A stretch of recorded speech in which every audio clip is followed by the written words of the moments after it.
So, hello guys! Alicia nyo. Nagbabalik ulit para sa ating panibagong video.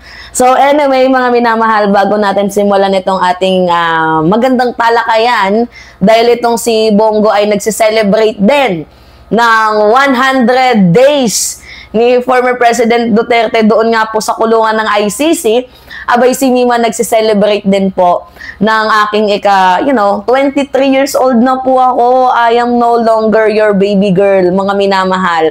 Pero still, ako pa din, masasabi ko, yung youngest, 'di ba, na despite na ganito yung edad ko, pero napaka-vocal ko po sa usapin na masyadong pangmataasan na, 'di ba? Na pinag-uusapan ng hindi pangkaraniwang mga Gen Z or millennial. So, anyway, happy birthday to myself. And thank you dahil nung pinost ko yung picture ko, ang dami sa akin nagpaabot ng pagbati. 'Di ba? Na ipapag-pray nila ako, 'di ba? Maraming salamat kasi talaga mga minamahal, meron talagang sakit si Mima, gallpolyp. And wag naman sanang lumala. 'Di ba? Yan yung findings ng ating doktor. So anyway, maraming salamat sa mga bumati sa akin. So, okay, let's get it on. Okay, pag-usapan natin itong sigo. Mga minamahal, alam nyo, natatawa talaga ako dito kay Bongo, no? Tama bang i-celebrate yung pagkakulong ni former President Duterte? Hindi ba dapat si Bongo ay tumatangis? Alam niyo yun, sa Bisaya, umiiyak. Hindi ba dapat nalulungkot? Pero bakit sineselebrate pa ni Bongo ang di ba? 100 days. Ano ba yung Tagalog ng 100 days? Isang daan. Tama ba? 'Di ba? 100 days ni former President Duterte. Tapos sabi niya, hindi daw siya titigil sa panawagang bring him home. Ano yung magagawa ng bring him home mo? Ano yung magagawa ng panawagan mo? Di ba? Hindi nyo ba nagigets sa mga minamahal na parang si Bongo, ginagawa niya na lang clout itong si former President Duterte. Di ba? Biruin nyo, never nga niya yung binisita sa International Criminal Court eh. Di ba? Sa ICC, never binisita ni Digong never binisita ni Bongo itong si Digong diyan sa ICC. So, how can we know na talagang totoo yung pagmamahal mo? Lalo pat merong isang article noon na nabasa tayo, 'di ba, na one of, 'di ba, sa circle ni former President Duterte sold him out, betrayed him. Tapos nakalagay pa doon yung kanyang pinakakanang alalay. Ano yung magagawa ng pag-iyak-iyak mo nung kampanya? 'Di ba? Kung hindi mo man lang bibigyan ng simpatya itong si Digong, like parang ginagawa na lang nilang clout itong pangalan ni former President Duterte. Well, si Bongo, ang sabi niya kasi, ang bisyo niya daw ay magserbisyo. Eh alam naman natin na baka pagdating ng panahon, talagang pagka 2028, baka talaga maging bisyo niya yan, ang magserbisyo. Oo, baka tumakbong presidente. Gets ninyo, mga minamahal? And kumukuha na siya ng simpatya both side. 'Di ba? Simpatya dito sa mga kalaban at simpatya syempre sa mga kakampi. Alright, mga minamahal, basahin natin. Bongo, di titigil sa panawagang bring him home para kay Digong. Patuloy tayong manalangin at umasa na makauwi na siya sa ating bansa para muling makapiling ang mga Pilipino na minahal at pinagsilbihan niya ng lubusan. Totoo bang may minahal itong si former President Duterte na Pilipino? Ang alam ko, minahal niya lang yung mga girlfriend niya. Na proud to be pa itong si Sara Duterte. 'Di ba? Recently nga ito yung babae, mga minamahal, si Girlie Balaba. Yan. Yan si Girlie Balaba. Yan, proud to be rumored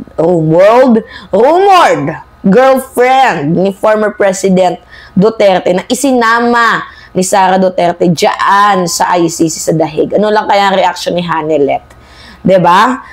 And yung sa point na patuloy tayong manalangin at umasa, 'di ba? Ang sabi ni Digong, sama-sama daw kayo ng mga supporters niya, yung mga supporters ni Digong sa impyerno. Dahil wala naman daw sa inyong aakyat sa langit. And yung presidente ng impyerno, si Sara. So, ang taas ng double standard ninyo, ipapanalangan nyo yung tao na demonic, satanic yung pag-uugali. And umaasa pa kayo na makabalik ng bansang Pilipinas.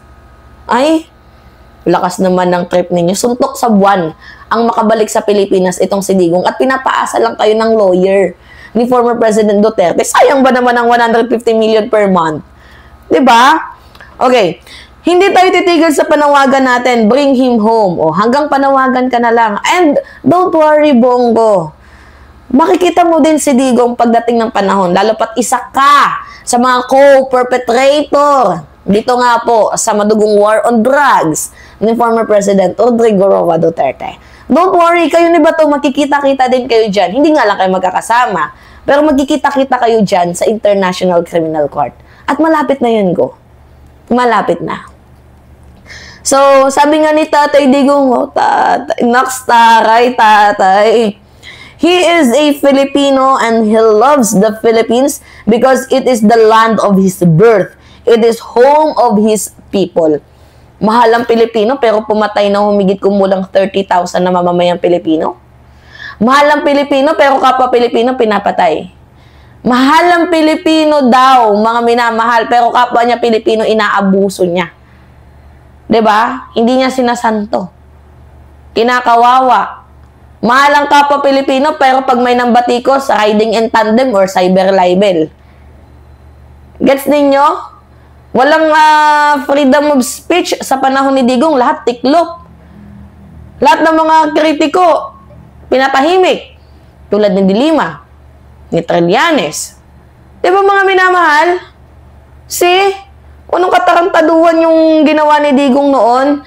And yung mga nagrereklamo tungkol sa kanyang war on drugs, mga minamahal, nakakatakot kung makabalik ng Pilipinas si Digong.